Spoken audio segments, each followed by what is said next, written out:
मेरा नाम जियांग ली चैन है। मैं बीजिंग में सबसे ज्यादा अमीर फैमिली का इकलौता वारिस हूँ। मेरे डैड एक मार्शल गॉड है, मतलब टॉप लेवल के मार्शल आर्ट आर्टिस्ट, और मेरी मॉम बीजिंग में सबसे ज्यादा अमीर है। इतना खतरनाक बैकग्राउंड होने के बाद सबको लगा था कि मैं अपनी लाइफ में कुछ बहुत बड़ा करूंगा, पर मुझे एक गरीब लड़की से प्यार हो जाता है और मैं उसके पीछे सिंप बन जाता हूँ। 4 सालों तक मैं उसकी गुलामी करता हूँ। उसके कहने पर मैं उसके मॉम डैड को करोड़ों का घर गिफ्ट में दे देता हूँ और उसके छोटे भाई के बर्थडे पर उसे एक स्पोर्ट्स कार भी गिफ्ट करता हूँ। मैं मेरी गर्लफ्रेंड के लिए एक यन हुआंग नाम की टीम भी बनाता हूँ। मैं उस पर बहुत सारा पैसा लगाकर उसे टॉप पर पहुंचा देता हूँ, पर जैसे ही वो सक्सेसफुल बन जाती है उसका अफेयर चलने लगता है उसके बेस्ट फ्रेंड के साथ। वो दोनों प्लानिंग करते हैं मुझे मारने की। वो दोनों मुझे बहला फुसला कर एक ऐसी जगह लेकर आते हैं जहाँ पर बहुत सारे मॉन्स्टर्स होते हैं। वो दोनों मुझे उन मॉन्स्टर्स के बीच में फेंक देते हैं और खुद मेरे सामने खड़े होकर एक सेफ जगह पर किस करते हैं। ये सब मैं देख रहा होता हूँ, पर मुझे सच में ऐसे नहीं मरना। अगर मुझे एक और मौका मिल जाता तो शायद से मैं सब कुछ बदल देता। तभी मेरी दोबारा से आंखें खुलती हैं। मैं मरता नहीं हूँ। मेरी आंखों के सामने मेरी गर्लफ्रेंड खड़ी होती है। ये वो टाइम होता है जब वो मुझे छोड़कर जा रही थी, मतलब मेरे मरने से कुछ महीने पहले। वो कुछ पैसों को हाथ में पकड़े होती है और मुझसे कह रही होती है, मेरे पास अब पैसों की कोई भी कमी नहीं है। मुझे नहीं लगता कि हम ज्यादा समय तक एक साथ रह सकते हैं। मैं तुम्हें वो पैसे वापस कर रही हूँ जो कि तुमने मुझ पर खर्च करे हैं। दोबारा मुझे परेशान करने की कोशिश भी मत करना। ये कहकर वो उन पैसों को हवा में फेंक देती है।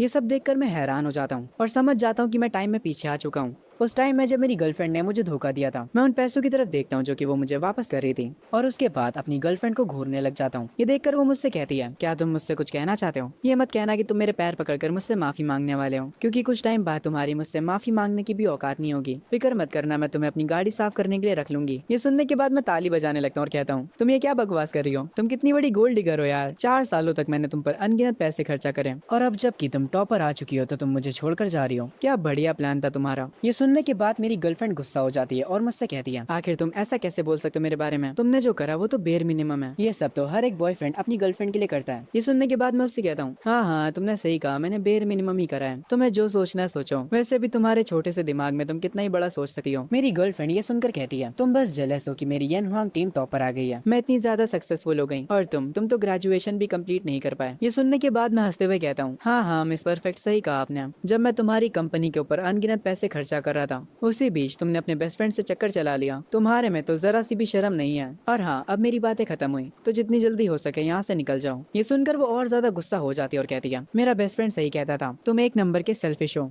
पता नहीं मैं इतने सालों तक तुम्हारे साथ कैसे रही। मैं उससे कहता हूँ, देखो मैं फालतू के ड्रामे में नहीं पड़ना चाहता। तुम्हें ब्रेकअप करना है ना, चलो करते हैं। मेरे ये बोलने के बाद वो गुस्से में यहाँ से जाने लगती है। जब वो यहाँ से जा रही होती तब मैं कहता हूँ, तो क्या हुआ अगर तुम्हारी यन हुआंग टीम टॉप पर है तो? उस कंपनी को मैंने ही बनाया है, तो अब मैं तुम्हें तुम्हारी औकात दिखाऊंगा। मेरी गर्लफ्रेंड दरवाजे के पास रुकर कहती है, मैं पार्टी के दिन सबके सामने बता दूंगी कि मैं तुमसे ब्रेकअप कर रही हूँ, तो उसके बाद कभी मुझे अपनी शक्ल मत दिखाना। ये कहकर वो यहाँ से चली जाती है। उसके जाने के बाद मैं विंडोज के पास आता हूँ, अपनी पॉकेट से अपना फोन निकालता हूँ और डायरेक्ट कॉल लगाता हूँ मेरी फैमिली के बटलर को। कॉल उठाते ही वो मुझसे पूछते हैं कि कौन बात कर रहा है। मैं उनसे डायरेक्ट कहता हूँ, अंकल फैंग, मुझे यान हुआंग टीम से अपनी सारी इन्वेस्टमेंट हटानी है और मैं चाहता हूँ जो घर मैंने मेरी बीवी की फैमिली को गिफ्ट करा था उन्हें उस घर से तुरंत निकाल दिया जाए। ये सुनने के बाद अंकल फैंग कहते हैं, यंग मास्टर आप दोबारा से इसके बारे में सोच लीजिए। यान हुआंग टीम को इनहेरिटेंस क्लेम करने की जरूरत पड़ेगी। ये सुनने के बाद मैं उनसे कहता हूँ, अंकल फैंग मैंने जैसा कहा है वैसा ही आप करिए। अंकल फैंग कहते हैं, अगर आप अभी टीम को डिसबैंड करते हैं तो आपका कजन जियांग फैंग उस टीम को खरीद लेगा। वो एक अमीर बिगड़ा हुआ लड़का है जिसे रिचेस्ट सीईओ जैसी मानवा काफी पसंद है। अगर वो जियांग फैमिली का मालिक बन गया तो सब कुछ बदल जाएगा। यंग मास्टर क्या आप अभी भी ये करना चाहेंगे? मैं उनसे कहता हूँ, हाँ मुझे खुद पर भरोसा है। ये सुनने के बाद वो कॉल काट देते हैं और कहते हैं, मुझे ये तो नहीं पता कि आप टीम को डिसबैंड क्यों कर रहे हैं, पर कुछ भी हो जाए मैं हमेशा आपके साथ हूँ। कॉल कटने के तुरंत बाद मैं सोचता हूँ शायद से अंकल फैंग सही कह रहे थे, पर मैंने भी सही फैसला किया है। मेरी गर्लफ्रेंड का नाम लिनवान है। लिनवान, तुम्हारी वजह से मेरे सर में दर्द होने लगा है। जब मैं ये सारी बातें सोच रहा होता हूँ तभी मुझे एक आवाज सुनाई देती है, होस्ट की लाइफ के सारे डिसीजंस को स्कैन करा जा रहा है, मिलियन चॉइसेस सिस्टम को एक्टिवेट किया जा रहा है। तभी मेरे सामने एक सिस्टम स्क्रीन पॉपअप होती है। आखिर ये चीज है क्या? ये देखकर मैं काफी हैरान होता हूँ। वो सिस्टम मुझे कुछ ऑप्शंस देता है। ऑप्शन 1, मैं टीम को डिसबैंड ना करूँ और कुत्तों की तरह अपनी गर्लफ्रेंड से माफी मांगू, और इसके साथ मुझे एक टाइटल भी मिलेगा जो कि होगा बिग लूजर का। ऑप्शन 2 है कि मैं टीम को डिसबैंड कर दूं, इसके रिवॉर्ड में मुझे एक बेसिक गिफ्ट पैक मिलेगा। ऑप्शन 3 होता है कि मैं बस आराम करूं और अपनी लाइफ को मजे से एंजॉय करूं, और इसके रिवॉर्ड में मुझे मिलेगा सुप्रीम गिफ्ट पैक। ये देखकर मैं खुश हो जाता हूँ और कहता हूँ, मैं फालतू में मेहनत करने का सोच रहा था, सिस्टम तो चाहता है कि मैं आराम करूं और वो मुझे इसके बदले रिवॉर्ड्स भी देने को तैयार है। ये तो काफी अच्छी डील है। लिनवान, तुमने मेरी पिछली जिंदगी में मेरा फायदा उठाया था, पर इस बार मैं तुमसे हर एक चीज छीनने वाला हूँ। मैं सिस्टम से कहता हूँ, सिस्टम, मैं थर्ड ऑप्शन को चूज करता हूँ। सिस्टम मुझसे कहता है, कांग्रेचुलेशन होस्ट, सबसे बेस्ट ऑप्शन चुनने के लिए आपको रिवॉर्ड में सुप्रीम गिफ्ट पैक दिया दिया जा रहा है। मैं उस रिवॉर्ड को तुरंत ओपन करने के लिए कहता हूँ। उस रिवॉर्ड में मुझे सुप्रीम लेवल की केओस बॉडी मिलती है और मुझे सुप्रीम लेवल का वॉइड मिलता है। ये रिवॉर्ड मुझे इसलिए मिला होता है ताकि मैं अपने रूम में आराम करते हुए भी अपनी पावर को बढ़ा सकूं। अपनी पावर्स को बढ़ाने के लिए मुझे कोई भी मेहनत नहीं करनी है। ये देखकर मेरे चेहरे पर मुस्कान आ जाती है। मेरे डैड कहते थे कि वॉइड एक ऐसी टेक्निक है जिसको टॉप लेवल के मार्शल आर्ट आर्टिस्ट भी कंट्रोल नहीं कर सकते और मैंने इसे इतनी आसानी से पा लिया। और किससे पता मैं इस सिस्टम की मदद से सिर्फ आराम करते करते अपने लेजेंडरी डैड को सरपास कर दूं। और मेरा वो कजन जो कि अपनी स्किल्स पर इतना करता है, अब जबकि मुझे पावर्स मिल चुकी हैं तो मैं इजीली उसे अपने पैरों के नीचे ला सकता हूँ। ये सोचकर ही मैं हंस पड़ता हूँ। तभी मुझे अंकल फैंग का कॉल आता है। वो कहते हैं कि उन्होंने मुझे कोई वीडियो भेजी है और वो मुझे उसे तुरंत चेक करने के लिए बोलते हैं। मैं उनकी भेजी हुई वीडियो को देखने लगता हूँ। उस वीडियो में वो लिनवान के विला में गए होते हैं। लिनवान अंकल फैंग को थप्पड़ मारने वाली होती है पर अंकल फैंग उसका हाथ रोक लेते हैं। लिनवान कहती है चाहे जियांग यीचैन कुछ भी कर ले मैं उसके पास वापस नहीं आने वाली। पर अंकल फैंग उसको बताते हैं मैं आपको यहाँ पर वापस लेने नहीं आया हूँ। जिस विला में आप अभी रह रही हैं वो मेरे यंग मास्टर ने खरीदा था, इसीलिए अब वो चाहते हैं कि आप इस विला को छोड़कर यहाँ से चली जाएं। ये कहते हुए अंकल फैंग इस विला के डॉक्यूमेंट्स को लिनवान के मुंह पर मारते हैं। ये सुनने के बाद लिनवान कहती है अगर जियांग यीचैन को लग रहा है कि वो ये सब कर मुझे वापस पालेगा तो ये उसकी गलतफहमी है। मैं जल्द ही खुद ही यान हुआंग टीम को ज्वाइन करने वाली हूँ। जियांग यीचैन के बिना भी मैं काफी ऊपर तक जा सकती हूँ। मैं इस वीडियो को अपने फोन पर देख रहा होता हूँ। एक सेकंड के लिए मेरा मूड थोड़ा खराब होता है पर मैं अगले ही मोमेंट अपने लग्जरी विला में बैठकर खाना खा रहा होता हूँ। तभी मुझे यान हुआंग टीम के बॉस का कॉल आता है। उससे पता चल चुका होता है कि मैं टीम को डिसबैंड करने वाला हूँ। वो कॉल पर काफी परेशान लग रहा होता है और वो कहता है बॉस मुझे पता चला कि आप यान हुआंग टीम से अपना सारा इन्वेस्टमेंट हटा रहे हैं। हमारे सारे अकाउंट्स फ्रीज हो चुके हैं। आखिर आप ऐसा क्यों कर रहे हैं? मैं उससे कहता हूँ तो तुम्हें फाइनली अपने बॉस की याद आ गई। तुम्हें क्या लगता है कि मुझे तुम लोगों के बारे में नहीं पता? तुम लोग बस मेरा पैसा फालतू की चीजों में खर्चा करते हो। तुम लोग अच्छे अच्छे होटल्स में रुकते हो और सबसे महंगी ड्रिंक्स पीते हो और यहाँ तक कि मैंने सुना है कि तुम लोग मेरी बुराई भी करते हो। ये सुनने के बाद यान हुआंग टीम का बॉस कहता है आपकी बुराई हमारा एक मेंबर करता था और मैंने इसके बदले उसे कई बार सजा भी दी है। हम अभी इस सिटी की सबसे नंबर 1 टीम है।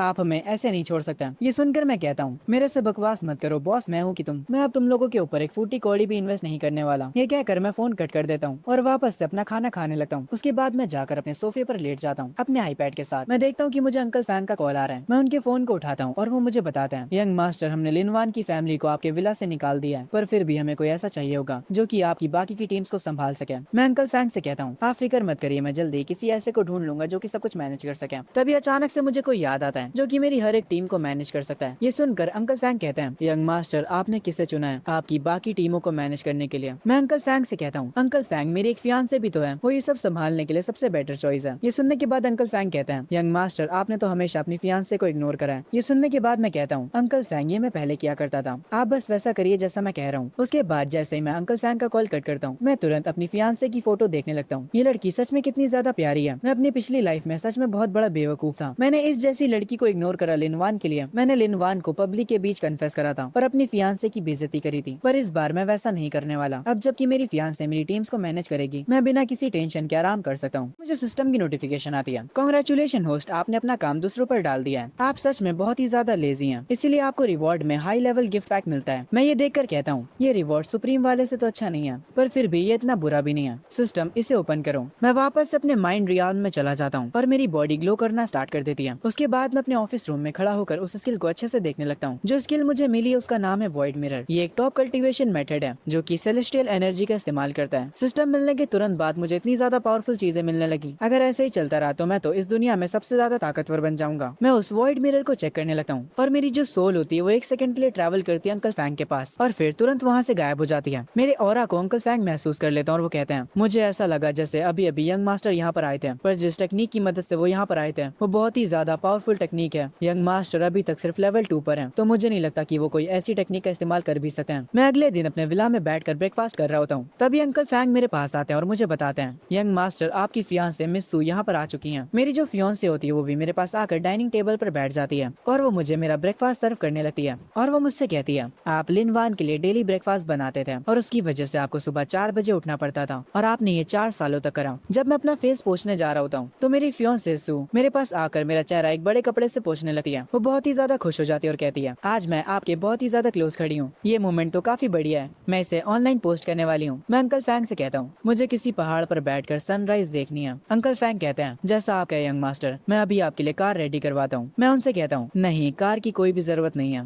ये कहने के तुरंत बाद मैं अपनी टेलीपोर्टेशन वाली पावर को एक्टिवेट करता हूँ और तुरंत यहाँ से सू को लेकर टेलीपोर्ट हो जाता हूँ। ये देखकर अंकल फैंग शॉक में पड़ जाते हैं और वो कहते हैं क्या यंग मास्टर ने अभी अभी टेलीपोर्टेशन का इस्तेमाल करा? आखिर ये एबिलिटी इनके पास कहाँ से आई? तभी सीन वापस से एमसी के ऊपर शिफ्ट होता है। वो अपना नाश्ता पहाड़ों पर बैठकर कर रहा होता है और सामने से सूरज निकल रहा होता है। मैं सू से कहता हूँ, तुम्हें अब लिनवान के बारे में बात करने की कोई भी जरूरत नहीं है, तुम बस मुझसे बात करो। और हाँ, मैं चाहता हूँ कि तुम मेरी टीम्स को मैनेज करो, इसके बदले में मैं तुम्हें 10 बिलियन दूंगा। ये सुनने के बाद सू उदास हो जाती है और वो कहती है, क्या आप ये सब लिनवान के लिए कर रहे हो? मैं अपनी कुर्सी से उठकर उसके सर पर हाथ रखता हूँ और उससे कहता हूँ, नहीं, मैं लिनवान के लिए ये सब नहीं कर रहा हूँ। बस तुम मुझसे वादा करो कि तुम मेरी टीम्स को मैनेज करोगी, और अगर तुम ये करती हो तो उसके बाद मैं तुमसे शादी करने के बारे में सोचूंगा। ये सुनकर वो खुश हो जाती है। आगे मैं उसको लेकर हमारे कॉलेज में पहुंचता हूँ। आज रात हमारे कॉलेज में ग्रेजुएशन पार्टी है। मैं सू को लेकर आगे जाने लगता हूँ। तभी मेरी गर्लफ्रेंड का जो बेस्ट फ्रेंड है वो मुझ पर आकर चिल्लाने लगता है और वो कहता है, ओए जियांग ये चैन, तुम आखिर इतना लेट कैसे हो गए? मैंने तुमसे कहा था कि तुम आज वेन्यू सेट करने में हमारी मदद करोगे। इस बंदे को देखकर मुझे काफी गुस्सा आता है, क्योंकि मेरी पिछली जिंदगी में इसने मेरी गर्लफ्रेंड के साथ मिलकर मुझे मारा था, और यहाँ तक ये बंदा मेरे कजन के साथ भी मिला होता है। तभी मुझे वापस से सिस्टम की नोटिफिकेशन आती है। आपको सिस्टम से एक ऑप्शन मिलता है और वो ऑप्शन है आपको चेंग्यू को एक्सपेल करना है। इसके रिवॉर्ड में आपको अल्टीमेट लेजी गिफ्ट पैक मिलेगा। ये देखकर मैं अपने मन में कहता हूँ, मुझे इन कीड़े मकोड़ों की इस जिंदगी में परवाह नहीं है। मैं अंकल फैंग से कहता हूँ, अंकल फैंग, ये बंदा कुछ ज्यादा ही बोल रहा है, इसे चुप कराइए। सू मेरे साथ कुछ फोटोज लेना चाहती है। मैं नहीं चाहता कि ये लोग हमें डिस्टर्ब करें। मैं सू से कहता हूँ, चलो हम लोग आगे चलते हैं। और हाँ सू, इन कीड़े मकोड़ों के बारे में मत सोचना। जब मैं यहाँ से जाने लगता हूँ तब चेंग्यू मुझे रोकता है और चिल्लाते हुए कहता है, मैं स्टूडेंट काउंसिल का प्रेसिडेंट हूँ और वेन्यू सेट करना तुम्हारा काम था। पर ये सुनकर अंकल फैंग कहते हैं, पर अब यंग मास्टर ये चीज नहीं करना चाहते हैं, तो तुम कौन होते हो उन्हें उनका काम बताने वाले? तभी मुझे सिस्टम का नोटिफिकेशन आता है कि मुझे रिवॉर्ड में 1 बिलियन मिले हैं और उसके साथ ही 10,000 बैड लक के स्टिकर्स भी। ये स्टिकर्स मैं जिस पर भी लगाऊंगा उसके साथ हर एक चीज बुरी होगी। मैं ये रिवॉर्ड देकर खुश होता हूँ, क्योंकि ये स्टिकर्स को यूज करने में मुझे काफी मजा आने वाला है। मैं तुरंत एक स्टिकर का यूज करता हूँ और उसे चेंग्यू के ऊपर लगा देता हूँ। मैं सू के सर पर हाथ रखता हूँ और उससे कहता हूँ, तुम मेरे बारे में सोचकर परेशान मत हो, चलो यहाँ से चलते हैं और फोटोज लेते हैं। ये कहकर हम लोग वहाँ से निकल जाते हैं। तभी से शिफ्ट होता है मेकअप रूम में। सब लोग आज रात की ग्रेजुएशन पार्टी की तैयारी कर रहे होते हैं। तभी भागते हुए यहाँ पर चेंग्यू आता है। वो जल्दी से जाकर लिनवान को ढूंढता है और उससे कहता है, मैं जियांग यी चैन को लेने गया था पर उसके बॉडीगार्ड्स ने मुझे रोक दिया। जरा देखो तो उन लोगों ने मुझे मारा भी। लिनवान चेंग्यू का हाथ पकड़ती है और उससे कहती है, मुझे पता नहीं था कि जियांग यी चैन इतना कमीना है। उसने पहले मुझे और मेरी फैमिली को बुली करा और अब वो मेरे इतने प्यारे बेस्ट फ्रेंड को भी बुली कर रहा है। मैं उस जियांग यी चैन को छोड़ूंगी नहीं। ये सुनकर चेंग्यू के चेहरे पर एक अजीब सी मुस्कान आ जाती है और वो अपने मन में कहता है, जियांग यी चैन, बस तू आज रात का इंतजार कर। जब लिनवान सबके सामने तुमसे ब्रेकअप करेगी तब तुम उसके सामने रोने लगोगे और अपने घुटनों पर बैठकर उससे भीख मांगोगे,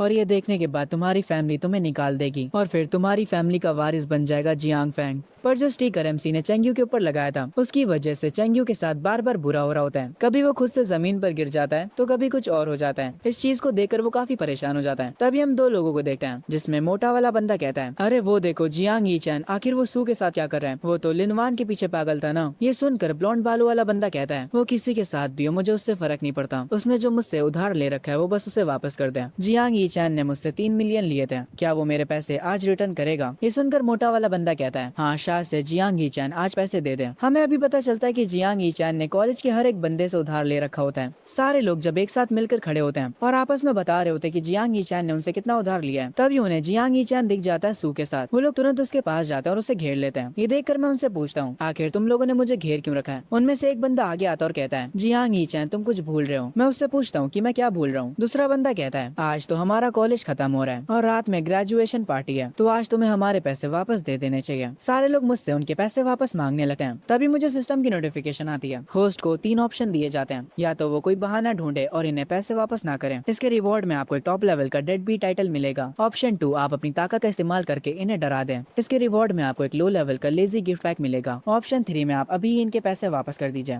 इसके रिवॉर्ड में आपको एक हाई लेवल का लेजी गिफ्ट पैक मिलेगा। ये सब देखकर मैं अपने मन में कहता हूँ, मैंने अपनी पिछली जिंदगी में हर एक पर्सन से उधार लिया था ताकि मैं उन पैसों को लिनवान पर खर्चा कर सकूं। अगर मैं अपनी फैमिली के पैसे यूज करता तो उन्हें तुरंत पता चल जाता और वो तुरंत मुझे फैमिली से निकाल देते। इसीलिए मैंने दूसरों से उधार लिया। अब जब मैं ये सब याद कर रहा हूँ तो सच में मैं कितना ज्यादा बेवकूफ हुआ करता था। और वैसे भी सिस्टम ने मुझे 10 बिलियन रिवॉर्ड में ऑलरेडी दे दिए हैं, तो मेरे पास पैसों की तो कोई कमी नहीं है। इनके पैसे मैं आराम से इनको वापस कर सकता हूँ। तभी मेरी फियोंसे सू आगे आती है और वो कहती है, तुम लोग मेरे यी चैन को परेशान मत करो, मैं तुम सबके पैसे तुम्हें अभी वापस करती हूँ। मैं सू का हाथ पकड़कर कहता हूँ, मुझे इन्हें बस थोड़े से पैसे वापस करना है, तुम्हें इसके बारे में सोचने की कोई भी जरूरत नहीं है। मैं ब्लॉन्ड बालों वाले बंदे के पास जाता हूँ और उससे कहता हूँ, मुझे अपना अकाउंट नंबर बताओ। और जैसे ही वो मुझे अपना अकाउंट नंबर देता है मैं उसके बैंक में 30 मिलियन भेज देता हूँ। ये देखकर वो हैरान हो जाता है और वो कहता है, तुमने बस मुझसे 3 मिलियन लिए थे तो तुम मुझे 30 मिलियन क्यों दे रहे हो? मैं उससे कहता हूँ, मैंने तुमसे पैसे लिए थे तो इन पैसों को उनका इंटरेस्ट समझ लो। मैं एक एक करके सबके पैसे रिटर्न कर देता हूँ, जितने मैंने उनसे लिए थे उससे कई गुना ज्यादा। सबके के पैसे वापस देने के बाद मुझे एक अलग किस्म की शांति मिलती है। सू मेरे पास आकर कहती है, मुझे पता है ये चैन तुम्हें पैसे चाहिए ताकि तुम अपनी नई टीम बना सको।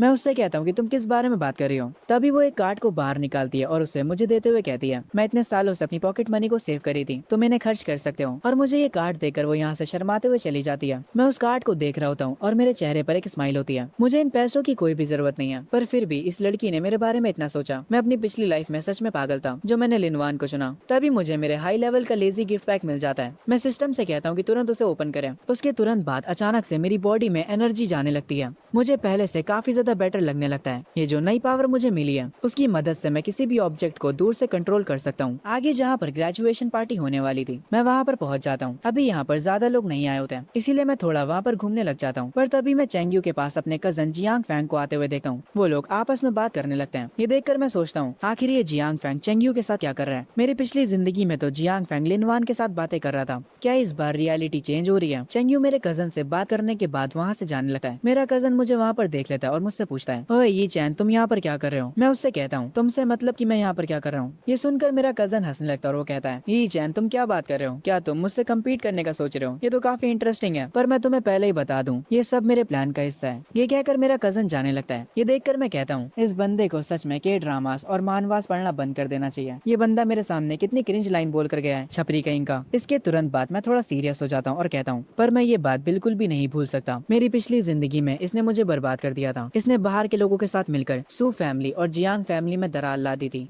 और मेरी पूरी फैमिली को उनके डाउनफॉल पर ले आया था। इस बार मैं ये सब नहीं होने दे सकता। चलो मैं भी देखता हूँ कि तुम इस बार मुझे कैसे बर्बाद करते हो। तभी से शिफ्ट होता है एक वीआईपी के ऊपर जिनका स्वागत खुद ब खुद प्रिंसिपल करने आए थे। ये वीआईपी और कोई नहीं बल्कि जियांग यीचैन के डैड होते हैं, जो कि प्रिंसिपल से कहते हैं किसी को भी इस बारे में पता नहीं चलना चाहिए कि मैं यहाँ पर आया हूँ। ये सुनकर प्रिंसिपल कहते हैं, आप फिक्र मत करिए, ये बात बिल्कुल सीक्रेट रहेगी। यीचैन के डैड कहते हैं, मेरा वो पागल बेटा उसने अपनी सारी रेपुटेशन खराब कर ली, वो भी एक लड़की के पीछे। पर समाज में मेरी काफी इज्जत है, इसीलिए अगर लोगों को पता चला कि मेरा बेटा एक सिंप है तो ये कितनी डिसअपॉइंटमेंट की बात होगी। प्रिंसिपल यीचैन के डैड से कहते हैं, सर सू फैमिली के हेड भी यहाँ पर आ चुके हैं और बाकी के वीआईपी भी जल्दी ही यहाँ पर आ जाएंगे। तभी यहाँ पर सू फैमिली के हेड यानी सू के फादर आते हैं और वो आते ही यीचैन के डैड से कहते हैं, मैं तुम्हें पहले ही बता देता हूँ, अगर यीचैन मेरी बेटी से प्यार नहीं करता है तो मैं आज ही उनकी एंगेजमेंट को तोड़ दूंगा। ये सुनकर यीचैन के डैड थोड़े शॉक होते हैं। तभी ग्रेजुएशन पार्टी स्टार्ट होती है और इस ग्रेजुएशन पार्टी के गेस्ट बनकर आए होते हैं यान हुआंग टीम, क्योंकि ये टीम इस सिटी में सबसे ज्यादा पॉपुलर है, इसीलिए सारे लोग उन्हें देखकर हैरान हो जाते हैं। यान हुआंग टीम का लीडर अपने बाकी के लोगों को कॉल पर ऑर्डर देता है,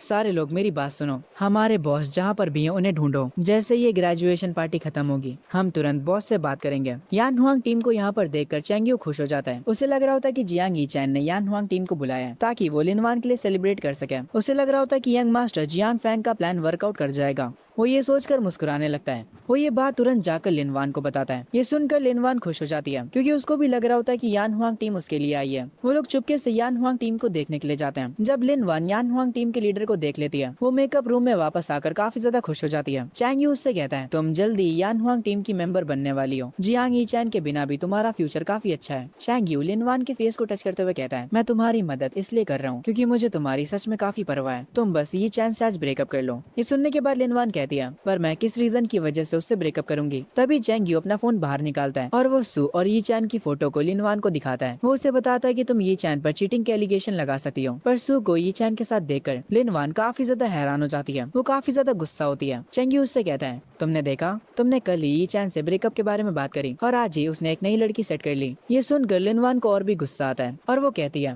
यीचैन तुम्हारी हिम्मत कैसे हुई मुझे धोखा देने की। ये लड़की धोखे के बारे में बात करी है, इसने खुद ही यीचैन को धोखा दिया था। खैर आगे हम चेंग्यू को देखते हैं जियांग फैंग से बात करते हुए। चेंग्यू फैंग से कहता है, मैंने वो सारी चीजें परफेक्टली कर ली जो भी आपने मुझसे करने के लिए कहा था। फैंग चेंग्यू की गर्दन पर हाथ रखता और उससे कहता है, तुमने बहुत अच्छा काम करा, मुझे बताओ तुम्हें इसके बदले क्या इनाम में चाहिए। चेंग्यू कहता है, मुझे कोई भी रिवॉर्ड नहीं चाहिए यंग मास्टर फैंग, बस आप मेरी फैमिली की मदद कर दीजिएगा, मेरे लिए इतना ही काफी होगा। पहले तो मुझे ये बताओ कि तुम लोग एक साथ ऐसे खड़े क्यों हो। तुम दोनों पागल कितनी अजीब तरह से साथ में खड़े हो। छी, तुम दोनों को ऐसे देखकर मुझे खराब लग रहा है। खैर आगे फैंग अपने हाथों को पोंछते हुए कहता है, अगर मेरा प्लान आज फेल हो हो जाता है तो मैं तुम्हारी पूरी फैमिली को गायब करवा दूंगा। अगर मुझे ये चैन को अपने रास्ते से ना हटाना होता तो मैं तेरे जैसे बंदे से बात भी ना करता, घिनौने कहीं के। मैं बाहर हॉल में सोफे पर बैठा होता हूँ और कहता हूँ इस कॉलेज में सबसे ज्यादा टॉपर दो ही लड़कियां हैं, पहली सू और दूसरी लिनवान। मेरी पिछली जिंदगी में जब लिनवान ने मुझसे ब्रेकअप करा था वो भी स्टेज पर, तब सू ने मेरे पास आकर मुझे प्रपोज करा था ताकि वो मेरी रेपुटेशन को बचा सके। पर उस टाइम मेरा दिमाग खराब हो गया था और मैंने ना जाने सू की कितनी बेइज्जती कर दी थी, वो भी सबके सामने। तभी मैं यान हुआंग टीम को स्टेज के पास खड़ा देख लेता हूँ और उन्हें देखकर मुझे काफी गुस्सा आ जाता है, आखिर ये लोग यहाँ पर क्या कर रहे हैं। तभी एक बंदा अनाउंस करता है अब मैं स्वागत करना चाहूंगा बीजिंग की टॉप टीम की विनर का। तभी यहाँ पर लिनवान आती है। एक बंदा मेरे से आकर कहता है अरे ये तो तुम्हारी गर्लफ्रेंड है ना। सब लोग आपस में बातें करने लगते हैं। ये चैन के पास ऑलरेडी मिस सू है और उसकी गर्लफ्रेंड लिनवान भी है। ये बंदा कितना ज्यादा लकी है, दो सबसे खूबसूरत लड़कियां इसके साथ हैं। खैर तभी लिनवान सबसे बोलती है मैं स्पीच देने से पहले आप सबको कुछ बताना चाहूंगी। वो वहाँ पर बड़ी स्क्रीन पर सू और मेरी फोटो को चला देती है, जिसे देखकर सारे लोग हैरान हो जाते हैं। ये चैन के डैड भी ये सब देख रहे होते हैं और वो कहते हैं क्या मेरे बेटे को अब अकल आ गई है। लिनवान रोना शुरू कर देती है और कहती है ये चैन हम 4 सालों से साथ हैं, तुमने मुझे धोखा क्यों दिया। लिनवान की ऐसी एक्टिंग देखकर ये चैन के डैड समझ जाते हैं कि ये सारी चीजें ये चैन ने प्लान करी हैं। वो कहते हैं लिनवान को रोता देख मेरा बेटा उसके सामने घुटनों पर आकर उसकी माफी की भीख मांगने लगेगा,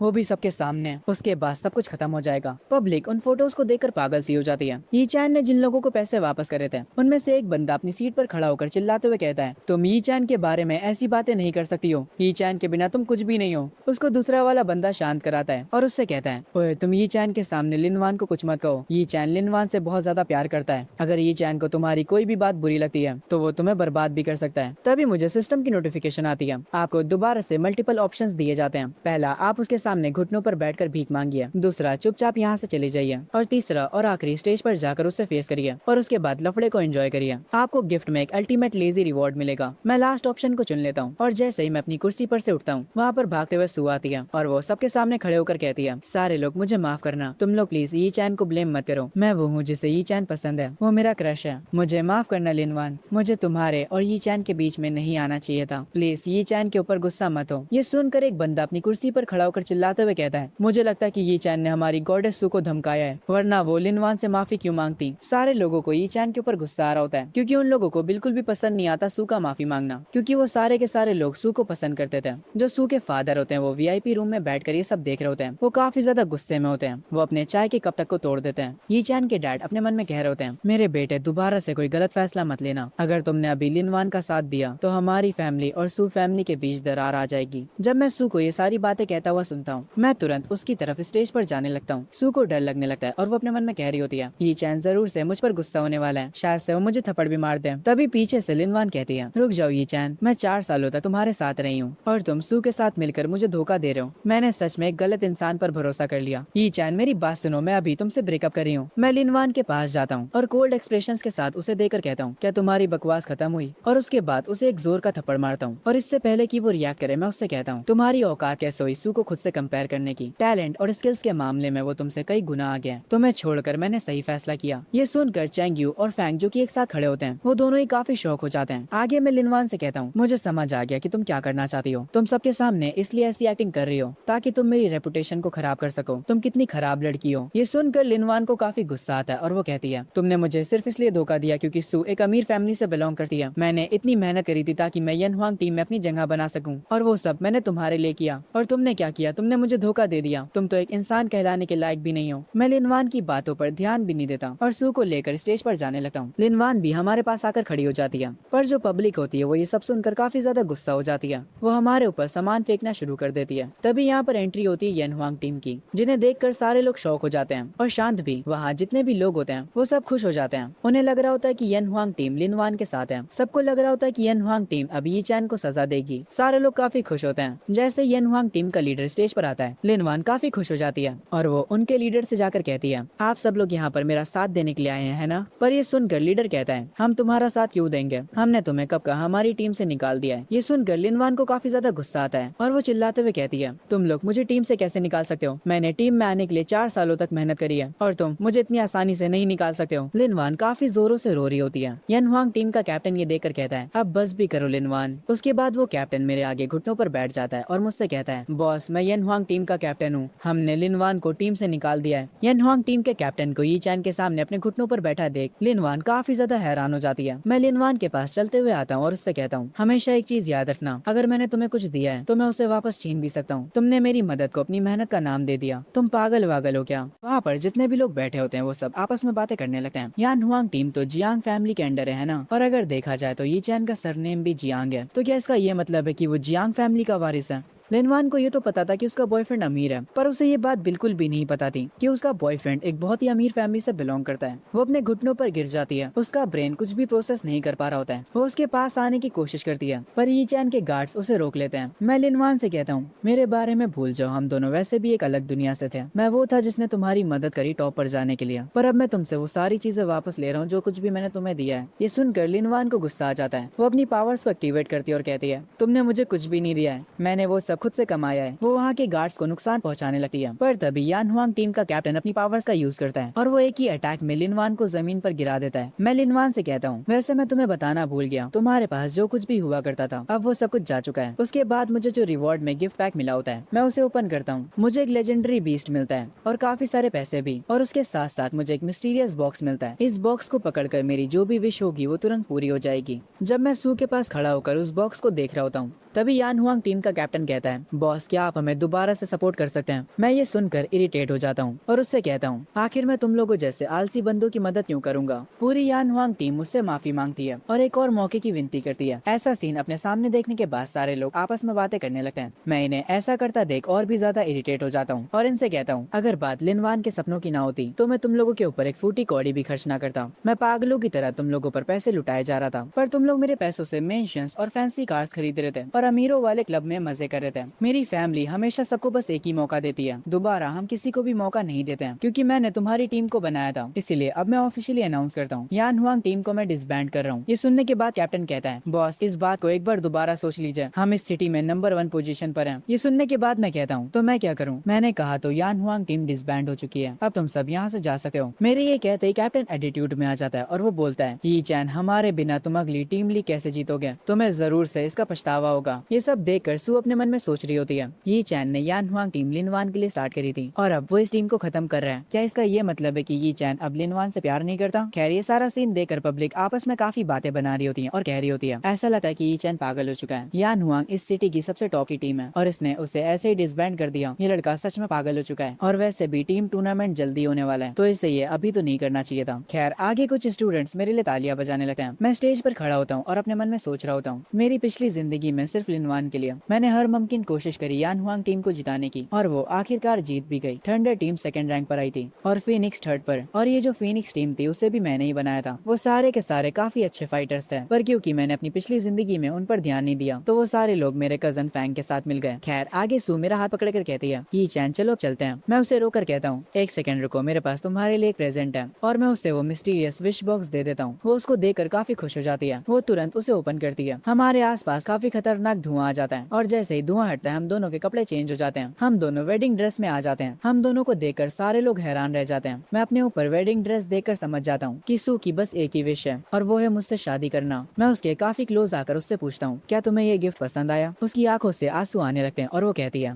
बहुत ज्यादा, मुझे ये बहुत ज्यादा पसंद आया। जो कुछ भी फैंग ने प्लान करा था उसका बिल्कुल उल्टा हो जाता है, इसीलिए वो काफी ज्यादा गुस्से में होता है। वो अपने एक आदमी को बुलाता है और उससे कहता है, चैंगयू की फैमिली को मेरे सामने से गायब कर दो, तुम लोग के पास सिर्फ 3 मिनट है। कुछ लोगों ने पहले से ही चैंगयू को मारकर उसे बेहोश कर दिया होता है और जैसे ही उन लोगों को फैंग से ऑर्डर मिलता है वो लोग तुरंत चैंगयू को उठाकर यहाँ से ले जाते हैं। आगे फैंग कह रहा होता है, ग्रेजुएशन टेस्ट 3 दिनों बाद है, चलो ये चैन देखते हैं, जब तुम हारोगे तो फैमिली के बड़ों का क्या रिएक्शन होगा। खैर तभी से ही शिफ्ट होता है ये चैन के फादर और सू के फादर पर। सू के फादर ये चैन के फादर से कह रहे होते हैं, अगर तुम्हारा बेटा ग्रेजुएशन टेस्ट पास नहीं कर पाया तो मैं तुरंत एंगेजमेंट को तोड़ दूंगा। ये कहकर वो यहाँ से चले जाते हैं। ये चैन के डैड थोड़े परेशान होते हैं क्योंकि उनको अभी तक लग रहा होता है कि उनका बेटा सेकंड लेवल पर है, जबकि जो सू है वो लेवल 4 पर पहुंच चुकी है। वो अपने बेटे के लिए टेंशन ले रहे होते हैं। तभी वो अपने बटलर को कॉल करते हैं और उससे कहते हैं, जियांग फैमिली का जो ट्रेजर है जिसे मैं एक बहुत ही खतरनाक डंजन से लेकर आया था उसे मेरे पास लेकर आओ। वो बटलर ये चैन के डैड से कहता है, सर पर उस चीज के लिए आपने अपनी जान दांव पर लगाई थी और वही एक चीज है जिसका इस्तेमाल करके आप एक मार्शल गॉड बन सकते हैं। पर जो ये चैन के डैड होते हैं वो कहते हैं, उस आर्टिफैक्ट को मेरे बेटे को दे दो, उसे कुछ भी करके लेवल 3 तक पहुंचाओ ग्रेजुएशन टेस्ट से पहले, और ये कहकर वो कॉल कट कर देते हैं। तभी सीन शिफ्ट होता है सू और ये चैन के ऊपर। पर सू अपने हाथ में एक बॉक्स पकड़े होती है जिसके अंदर स्टार शेप में काफी सारे लेटर्स होते हैं। सू यी चैन को बताती है, मैंने ये सारे लेटर्स तुम्हारे लिए लिखे हैं। मैं 4 सालों से तुम्हारे लिए लेटर्स लिख रही थी। हर एक लेटर में तुम्हारे लिए एक मैसेज है और मैं उसे हर एक दिन लिखती थी।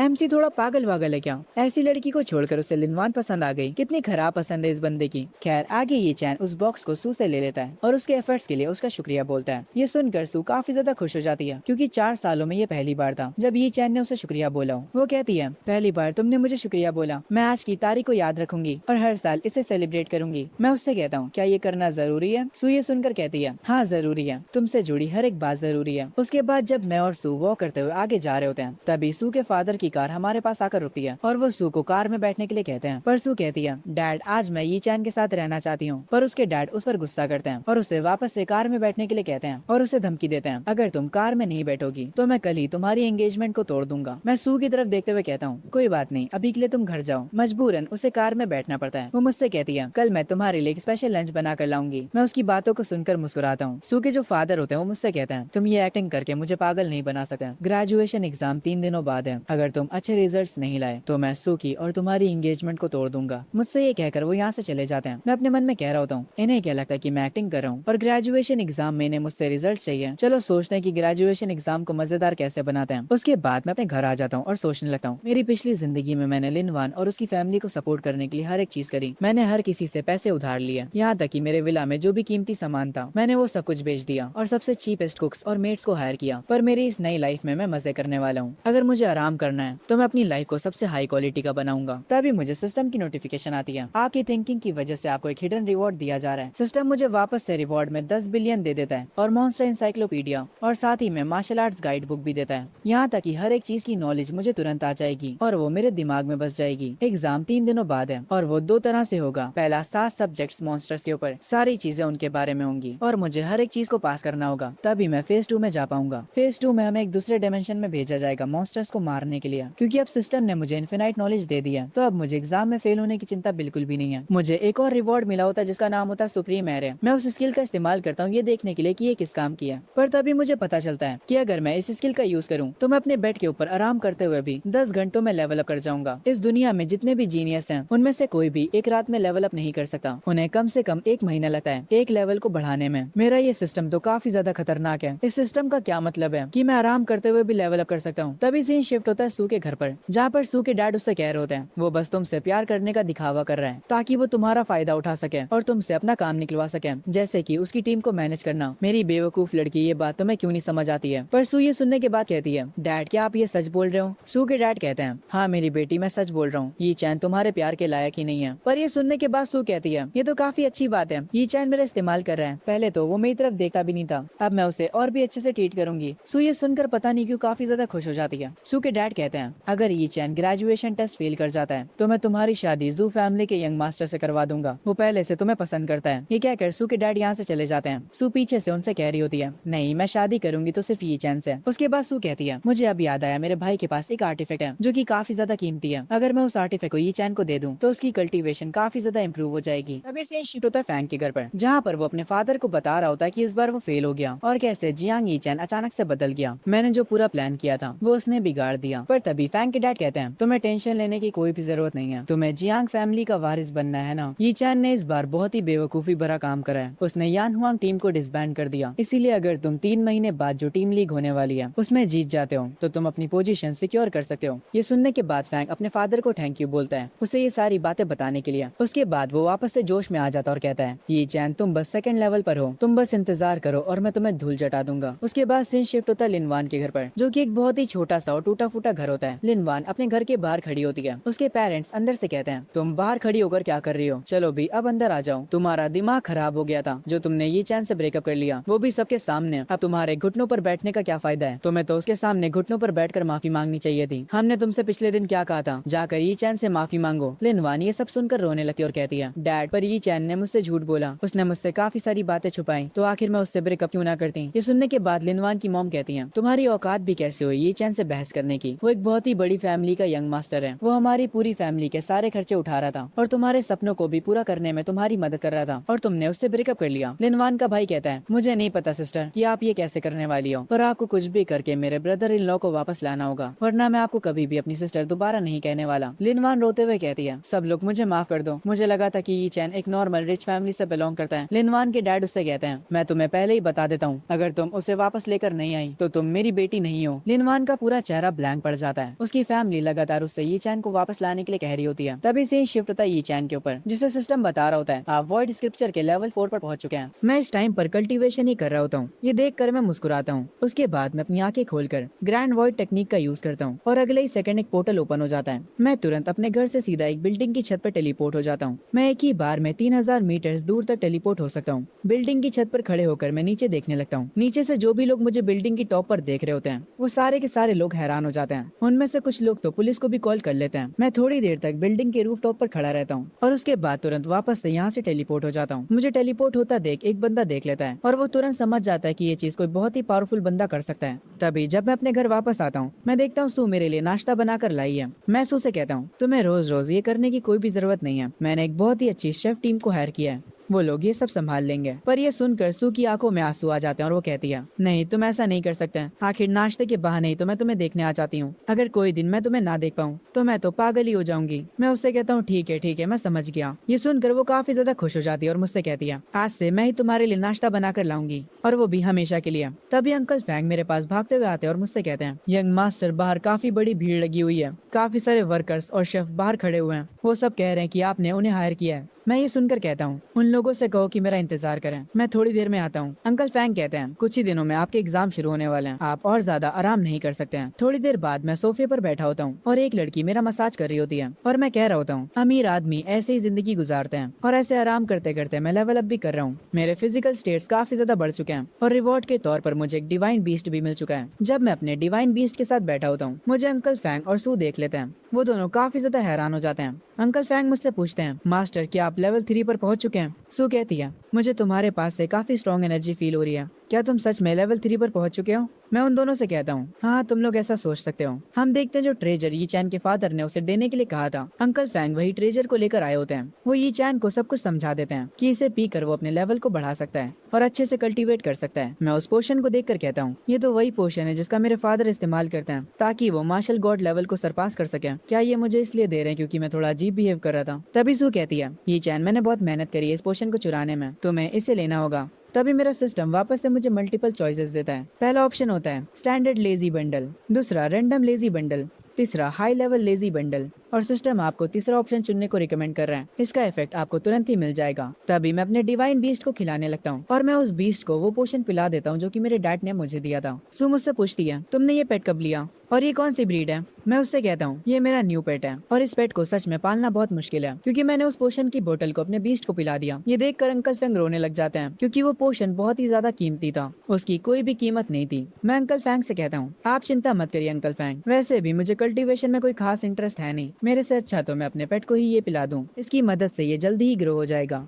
तभी जब मैं अपने रूम में होता हूँ मुझे सिस्टम का रिवॉर्ड मिल जाता है और सिस्टम मुझे एक ऐसे फिशिंग रॉड रिवॉर्ड में देता है जिसकी मदद से मैं कहीं पर भी फिशिंग कर सकता हूँ। और जब मैं इस फिशिंग रॉड का इस्तेमाल करूंगा फिशिंग करने के लिए तो मुझे सिर्फ मछलियां ही नहीं बल्कि कुछ भी मिल सकता है। ये फिशिंग रॉड मुझे काफी ज्यादा कूल लगती है। तभी हम देखते हैं यी चैन के डैड उसके विला में आते हैं। अंकल फैंग उन्हें बताते हैं कि यंग मास्टर अभी घर पर नहीं है। यी चैन के डैड पूछते हैं, आखिर वो कहाँ पर गया हुआ है? अंकल फैंग बताते हैं, यंग मास्टर मिस सू को लेकर फिशिंग करने गए हैं। ये सुनते यी चैन के डैड गुस्से में घर को ही तोड़ देते हैं। घर की एक पूरी वॉल उनकी ओवरवेलमिंग पावर से टूट जाती है और वो कह रहे होते हैं, मैंने किस लेजी लड़के को वो पोशन दे दिया। पर तभी अंकल फैंग डरते हुए बताते हैं, दरअसल बात यह है कि आपने जो पोशन दिया था यंग मास्टर ने उसे अपने पेट को पिला दिया है। ये सुनते यी चैन के फादर के दिल में दर्द होने लगता है, उनकी तबीयत खराब हो जाती है। अंकल फैंग तुरंत आकर उन्हें पकड़ लेते हैं। तभी यी चैन के डैड जब घर के थोड़ा और अंदर जाते हैं तब उन्हें घर के अंदर बहुत सारे वर्कर्स दिखते हैं। वो अंकल फैंग से पूछते हैं कि ये यहाँ पर क्यों है। अंकल फैंग बताते हैं, यंग मास्टर पूरा टाइम आराम करते रहते हैं। यंग मास्टर ने 30 बिलियन खर्चा कर दिए हैं दोबारा से इस विला को बनाने के लिए। ये सुनते यी चैन के डैड और भी गुस्सा हो जाते हैं और वो कहते हैं, जब वो कमीना घर वापस आएगा तो उसे बता देना कि अगर वो ग्रेजुएशन पास नहीं कर पाता है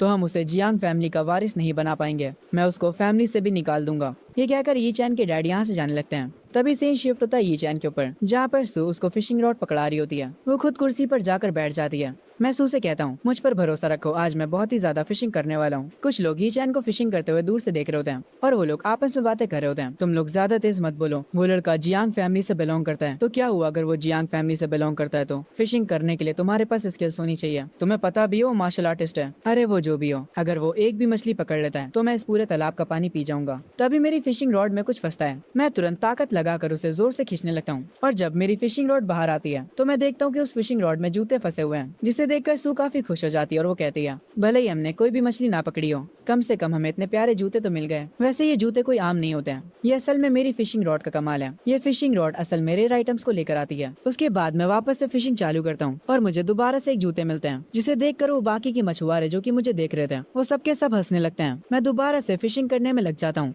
और इस बार मेरे हाथ आते हैं वाइल्ड फ्रूट्स। मैं एक के बाद एक पानी से रेयर आइटम्स को बाहर निकाले जा रहा होता हूँ और इस बार मैं मेरी फिशिंग रॉड से एक गोल्डन चीज को पकड़ लेता हूँ। मुझे नहीं पता वो क्या होता है, पर वो चीज आसमान में जाकर एक गोल्डन दरवाजा खोल देती है, जिसे देखकर बाकी के मछुआरे भी शौक हो जाते हैं। यहाँ तक कि हम भी शौक हो जाते हैं। उस दरवाजे में से कुछ पेपर्स बाहर निकलते हैं, पर उनकी लैंग्वेज हमें समझ नहीं आती। ना तो वो लैंग्वेज मुझे समझ आती और ना ही सू को। मैं कहता हूँ, ये चीज भी मुझे सिस्टम नहीं दी होगी तो टेंशन लेने की तो कोई बात है ही नहीं। वो मछुआरे भी उस डोर को देख रहे होते हैं, उन्हें भी वो लैंग्वेज समझ नहीं आ रही होती है, पर उन सारे मछुआरों को उनकी बॉडी में कुछ अजीब सा फील होता है। उन्हें ऐसा लगता है कि जैसे उनके में हल्की हल्की सी पावर्स जाग रही हूँ। वो सारे के सारे मछुआरे खुश हो जाते हैं। उन्हें लग रहा होता है कि वो लोग भी अवेक हो सकते हैं। खैर सू मेरे साथ बैठी कल्टीवेट कर रही होती है। तभी एक फीनिक्स की स्पिरिट उसके पास से निकलती है और वो अपनी आंखें खोलकर मुझे बताती है। मुझे ऐसा लगता है कि मेरी कल्टीवेशन इवॉल्व हो गई है। मैं अब लेवल 4 के पीक पर पहुंच चुकी हूँ। मैं इतना ज्यादा इम्प्रूव हो गई हूँ, तो इसका मतलब है कि तुम भी इम्प्रूव हुए होगे।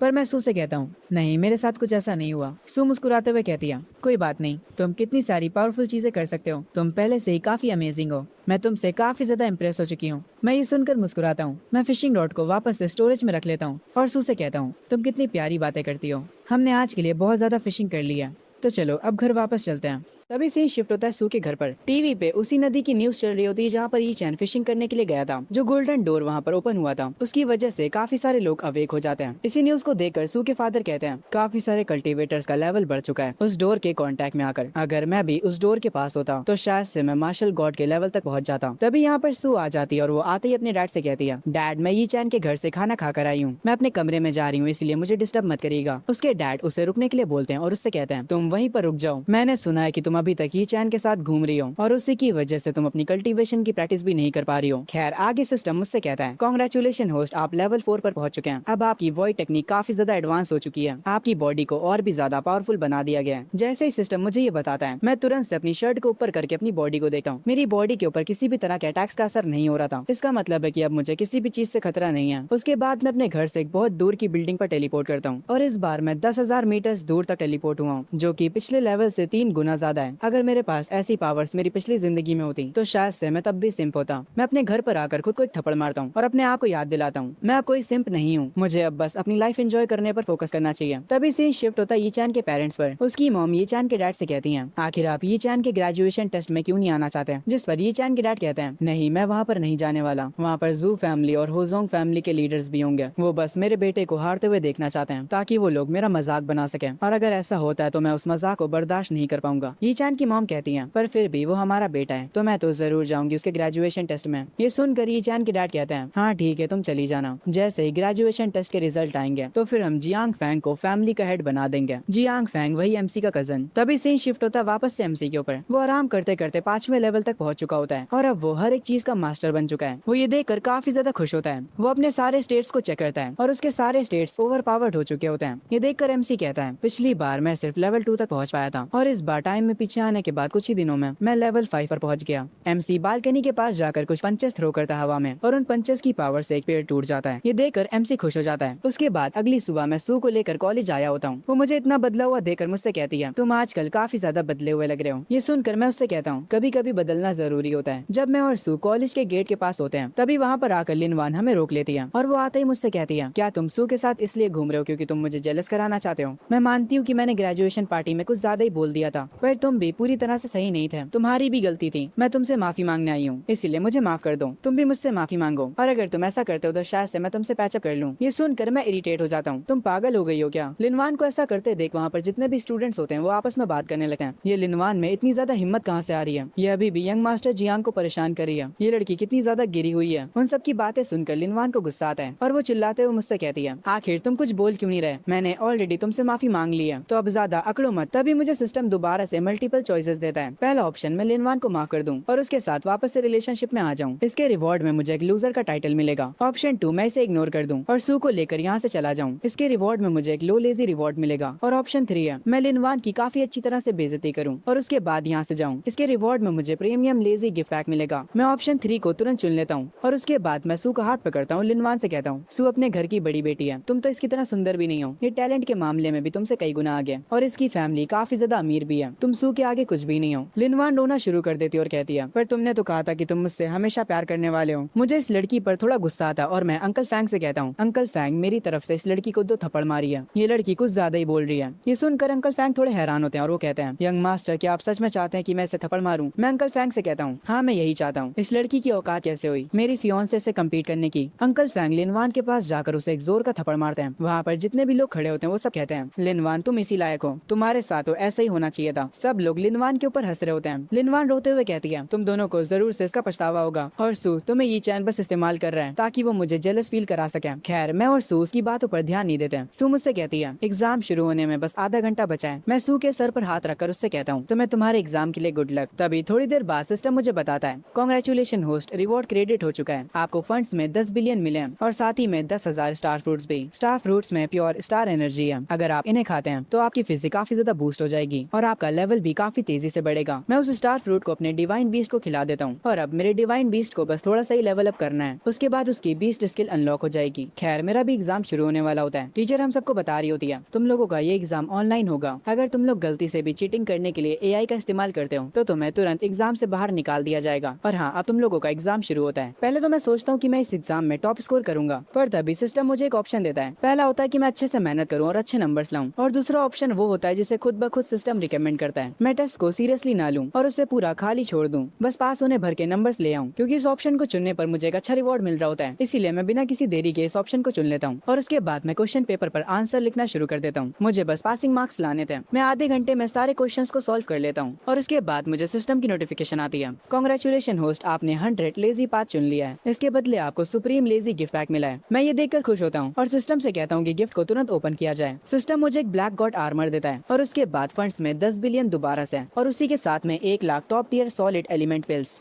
इस ऑप्शन को चुनने पर मुझे और भी बहुत ज्यादा रिवॉर्ड्स मिलते हैं। सिस्टम मुझे बताता है जो आर्मर मुझे मिला है वो इस अर्थ का सबसे स्ट्रॉन्गेस्ट आर्मर है, जो बहुत ही पावरफुल लेवल के मॉन्स्टर्स हैं वो तक इस आर्मर पर स्क्रैच भी नहीं ला सके। ये देखकर मैं खुश हो जाता हूँ और उसके बाद अपनी बेंच पर सो जाता हूँ। जब MC अपनी बेंच पर सो रहा होता है, हम देखते हैं सू भी उसके लेफ्ट में बैठी होती है और वो कह रही होती है, अगर तुम इस ग्रेजुएशन टेस्ट को पास नहीं कर पाए तो मेरे डैड तुम्हारी और मेरी एंगेजमेंट को तोड़ देंगे, क्योंकि तुम्हारे और मेरे नंबर्स में काफी ज्यादा फर्क होगा। लेकिन एक सेकंड रुको, अगर ये बात है तो मैं अभी अपने एग्जाम पेपर को खाली छोड़ देती हूँ। इसकी वजह से मैं भी फेल हो जाऊंगी। इससे ये होगा कि ये चैन मुझसे ज्यादा नंबर ले आएगा, तो शायद से मेरे फादर उसे एक्सेप्ट कर लें। कितनी औसम लड़की है यार ये। खैर, तभी से शिफ्ट होता है प्रिंसिपल ऑफिस में। सारी बड़ी फैमिलीज के हेड प्रिंसिपल ऑफिस में बैठे होते हैं। ये चैन की मॉम भी वहाँ पर होती हैं। वो लोग CCTV कैमरा की मदद से सारे स्टूडेंट्स पर नजर रखे होते हैं। जब वो सारे लोग जियांग फैंग को अच्छे से अपना पेपर करते हुए देखते हैं तो वो सारे लोग मिलकर उसकी तारीफ करने लगते हैं। वो आपस में कहने लगते हैं, जियांग फैंग कोई जियांग फैमिली का हेड होना चाहिए। सिर्फ टैलेंट की ही बात नहीं है, ये लड़का पढ़ाई में भी काफी अच्छा है। तभी वो लोग दूसरे कैमरा से ये चैन को सोता हुआ देखते हैं और उसके साथ में बैठी सू को भी, जो कि कुछ क्वेश्चंस को सॉल्व कर रही होती है। प्रिंसिपल सू के डैड से कहते हैं, आपकी बेटी के पास टैलेंट भी है और उसके पास पावर्स भी हैं, तो वो आराम से इस ग्रेजुएशन टेस्ट में नंबर 1 पर आएगी। पर क्योंकि ये चैन कुछ भी नहीं कर रहा होता है, इसीलिए सू के डैडी ये चैन की मॉम से कहते हैं, मैं सू की शादी कैंसिल करने के बारे में सोच रहा हूँ। तभी एग्जाम का टाइम खत्म हो जाता है। सारे बच्चे पेपर सबमिट कर देते हैं। कुछ ही देर में स्कोर्स भी आ जाते हैं। एक फैमिली का हेड कह रहा होता है, प्रिंसिपल हमें हमारे बच्चों के रिजल्ट दिखाइए। प्रिंसिपल ये चैन की मॉम से पूछते हैं, क्या आप अपने बेटे का रिजल्ट देखना चाहेंगी? उसकी मॉम कहती कहती हाँ मैं देखना चाहूंगी। उसके बाद जैसे रिजल्ट स्क्रीन पर दिखाए जाते हैं हमें पता चलता है कि यी चैन ने सारे एमसीक्यूज को स्किप कर दिया है। उसको छोड़कर उसने बाकी सारे क्वेश्चंस करे हैं। सारे टेस्ट में उसे 60 का स्कोर मिला होता है। प्रिंसिपल को यी चैन से इतने स्कोर की भी उम्मीद नहीं थी, इसीलिए वो काफी हैरान हो जाते हैं। खैर तभी सीन शिफ्ट होता है कैफेटेरिया के ऊपर। सू यी चैन से बोलती है अब हमें क्या करना चाहिए? मुझे पता है कि मैं सारे टेस्ट में फेल होने वाली हूँ। ये सुनकर मैं मुस्कुराते हुए उससे कहता हूँ तुम मुझे कंफर्ट करने के लिए ये सब कह रही हो। और उसके बाद मैं अपने मन में सोचता हूँ मेरी पिछली जिंदगी में कोई भी तुमसे ज्यादा नंबर्स नहीं ला पाया था। तभी एक स्टूडेंट चिल्ला कर आकर बताता है सब लोग मेरी बात सुनो, हम सब के रिजल्ट आ चुके हैं, जल्दी से जाओ और उन्हें चेक करो। सारे लोग अपना फोन खोलकर अपने स्कोर्स देखने लग जाते हैं। सू को अपनी फिक्र नहीं होती है, वो डायरेक्ट अपने फोन पर यी चैन के स्कोर्स देखती है और उसे पता चलता है कि यी चैन का टोटल स्कोर 420 है। वो इतना स्कोर देखकर भी इम्प्रेस हो जाती है और वो मुझसे कहती है तुमने आखिर एग्जाम को आधे घंटे में कैसे खत्म कर लिया और हर सब्जेक्ट में तुम्हारे 60 नंबर आए। मैं सू से कहता हूँ मैंने एमसीक्यूज को छोड़ दिया था। सू मुस्कुराते हुए कहती है वाह मुझे पहले से पता था कि तुम एक जीनियस हो। पर तभी एक स्टूडेंट काफी ज्यादा हैरान हो जाता है क्योंकि उसे टेस्ट में पहले नंबर पर सू नहीं दिखती। वो ये बात अपने दोस्तों को बताता है, वो सब भी हैरान हो जाते हैं। एक ऐसी लड़की जो कि हर बार फर्स्ट आती थी वो इस बार टॉप 10 में भी नहीं आई। वेल वो लड़की किसी के प्यार में है, इसीलिए उसने अपनी आंसर शीट को खाली छोड़ दिया था। अभी भी कोई यकीन नहीं कर पा रहा होता है कि सू टॉप 10 में भी नहीं आ पाई। उसके बाद वो लोग यी चैन का स्कोर चेक करते हैं और उसका थोड़ा मजाक उड़ाते हैं। फैंग भी कैफेटेरिया में बैठा होता है, वो पानी के ग्लास को कसकर पकड़ता है और कह रहा होता है यी चैन चाहे तुम जो कुछ भी कर लो पर जियांग फैमिली के हेड तो मैं ही बनूंगा। जब आज शाम टैलेंट का टेस्ट होगा तब उसमें तुम्हारा बुरी तरह से मजाक बन जाएगा। तभी सीन शिफ्ट होता है एग्जाम के फेज 2 पर, यानी पावर का टेस्ट। ये सामने जो स्पिरिचुअल पोर्टल दिख रहा है ये असल में एक डिवाइस है जो कि स्टूडेंट्स के लेवल को बताता है कि वो कौन से लेवल पर है। प्रिंसिपल दोनों फैमिली हेड्स के साथ यहाँ पर आता है। एक प्रोफेसर अनाउंस करता है इस बार की सेरेमनी कुछ ज्यादा ही स्पेशल होने वाली है। हमने हमारी कंट्री के 5 मार्शल गॉड्स में से एक मार्शल गॉड को बुलाया है और वो है सू फैमिली के हेड और उनके साथ में आई हैं जियांग फैमिली की मिसेस मिस शिन। इन दो बहुत ही फेमस लोगों को देखकर सारे स्टूडेंट शॉक हो जाते हैं। एक बंदा कहता है अगर मार्शल गॉड ने मुझे नोटिस कर लिया तो मेरी लाइफ तो सेट हो जाएगी। पर उसका दोस्त तुरंत उसे ख्यालों से निकालते हुए कहता है ओए सपने देखना बंद करो, सू फैमिली के हेड सिर्फ और सिर्फ अपनी बेटी को देखने के लिए आए, वो तो तुम पर ध्यान भी नहीं देंगे। खैर एक प्रोफेसर कहता है इससे पहले कि हम टैलेंट सेरेमनी को शुरू करें मैं रूल्स बता देता हूँ। सारे स्टूडेंट्स एक एक करके स्टेज पर आएंगे और जो स्पिरिट स्टोन यहाँ पर रखा हुआ है वो तुम्हारे टैलेंट को चेक करेगा। अगर तुम्हारा लेवल 3 से नीचे हुआ तो तुम दूसरे डिमेंशन में जाकर मॉन्स्टर्स को मारने के बारे में सोचना भी मत। इसके बाद एक प्रोफेसर अनाउंस करता है पहला नंबर है मिस सू का, उसके बाद चिंग चैन का, फिर जियांग फैंग, फिर लिन वान और फिर टैंग लोंग। सू मुझे एक आर्टिफैक्ट देते हुए कहती है मैं पहले जा रही हूँ, तुम इस आर्टिफैक्ट को रख लो, ये एक लोकेशन डिवाइस है। जब हम लोग मॉन्स्टर अरेना में कदम रखेंगे तो इसकी मदद से मैं तुरंत तुम्हें ढूंढ लूंगी। मैं उससे कहता हूँ हाँ मैं तुम्हारा इंतजार करूंगा। उसके बाद सू उस स्पिरिट स्टोन के पास जाती है और वो स्टोन सू को बताता है आप लेवल 4 के पीक पर हो, आपने टेस्ट पास कर लिया है। सू के बाद जितने भी लोग आते हैं वो सारे के सारे पास हो जाते हैं। उसके बाद लिन वान भी आती है और वो भी लेवल 4 पर होती है, पर वो सू के आगे थोड़ी कमजोर होती है क्योंकि वो लेवल 4 के पहले स्टेज पर है। पर जो स्टूडेंट्स होते हैं वो सबसे ज्यादा शॉक होते हैं सू के लेवल को देखकर क्योंकि पिछले ही महीने वो लेवल 4 की हुई थी और इतनी जल्दी वो लेवल 4 के पीक पर पहुंच गई। सब लोग कह रहे होते हैं कि सू काफी ज्यादा लकी है क्योंकि वो ट्रिपल एस मार्शल टैलेंट के साथ पैदा हुई थी। ज्यादातर स्टूडेंट्स इस टेस्ट को पास कर लेते हैं। उसके बाद प्रोफेसर स्टेज पर मुझे बुलाता है। इस प्रोफेसर ने मुझे सबसे आखिरी में बुलाया और मैं इसका मतलब समझ चुका हूँ। ये मुझे हारते हुए देखना चाहते हैं ताकि ये लोग मिलकर मेरा मजाक बना सके। तभी मुझे सिस्टम से दोबारा से एक लेजी ऑप्शन मिलता है। पहला ऑप्शन मैं वॉइड मिरर को ऑफ कर दूं और अपनी असली ताकत सबसे छुपाऊं। ऑप्शन 2 इस टेस्ट को छोड़कर चले जाओ और घर जाकर आराम करो। ऑप्शन 3 अपनी पावर्स को 90% कम कर लो ताकि तुम ये टेस्ट पास भी कर जाओ और लोग तुम्हारा मजाक भी ना बनाए। इसके बदले रिवॉर्ड में आपको एक एडवांस लेजी गिफ्ट पैक मिलेगा। मैं अपनी मॉम की तरफ देखता हूँ और फैसला करता हूँ अगर मैंने अपनी असली पावर रिवील कर दी तो मेरी फैमिली सारी रिस्पॉन्सिबिलिटीज मुझ पर डाल देगी और अगर सच कहूँ तो मुझे बिल्कुल भी रिस्पॉन्सिबिलिटीज नहीं उठानी। अगर उन्हें मेरी पावर्स के बारे में पता चल गया तो वो मुझे आराम नहीं करने देंगे और मैं अपनी जिंदगी को ऐसे तो नहीं जी सकता। ऑडियंस में बैठे लोग इतनी जोर से बातें कर रहे होते हैं कि उनकी बातें मुझे भी सुनाई दे रही होती हैं। वो लोग कह रहे होते हैं ये लड़का तो एक लेवल 2 का लूजर है, ये इस एग्जाम को भी पास नहीं कर पाएगा। सब लोग मेरा मजाक उड़ा रहे होते हैं। इनकी बातें अब मेरे कानों में चुभ रही होती हैं। चलो इन्हें दिखाते हैं कि मैं हूँ कौन। मैं बस अपनी 80% पावर को हाइड करता हूँ और जैसे ही मैं उस स्पिरिट स्टोन के पास जाता हूँ वहाँ पर जो स्क्रीन लगी होती है वो सबको बताती है पावर के कंपैरिजन में मैं सू के काफी ज्यादा करीब हूँ और ये चीज देखकर लोग हैरान रह जाते हैं। सबसे पहले तो फैंग का ही पूरा मुंह खुल जाता है। ये देखकर सू भी बहुत ज्यादा हैरान हो जाती है पर अगले ही सेकंड वो काफी खुश लगने लगती है। सारे लोग इतना ज्यादा हैरान हो जाते हैं कि उन्हें समझ ही नहीं आता कि यहाँ पर क्या हो रहा है। वो लोग आपस में कह रहे होते हैं ऐसा कैसे हो सकता है, ये पिछले महीने तो लेवल 2 पर था और अब ये लेवल 4 की पीक पर पहुंचने वाला है। ऐसा नहीं हो सकता, एक महीने में कोई इतना ज्यादा ग्रो नहीं कर सका। ये पक्का काफी समय से अपनी पावर्स को हाइड कर रहा होगा। ये चैन के लेवल को देखकर उसकी मॉम काफी ज्यादा खुश होती है। उन्हें अपने बेटे पर काफी ज्यादा प्राउड फील हो रहा होता है। तभी मुझे सिस्टम का नोटिफिकेशन आता है, आपने सबको हैरान कर दिया है, आपको रिवॉर्ड में वापस से 10 बिलियन फंड्स में दिए जाते हैं और उसके साथ ही 100 ग्रोथ फ्रूट्स भी। मैं ये देखकर कहता हूँ इस बार तो सिस्टम ने मुझे बिना कुछ करे ही अच्छा रिवॉर्ड दे दिया। अगर इन फ्रूट्स को मैं मेरे डिवाइन बीस्ट को खिलाऊंगा तो उसकी स्किल जल्दी ही अनलॉक हो जाएगी। मैं इसके लिए काफी ज्यादा एक्साइटेड हूँ।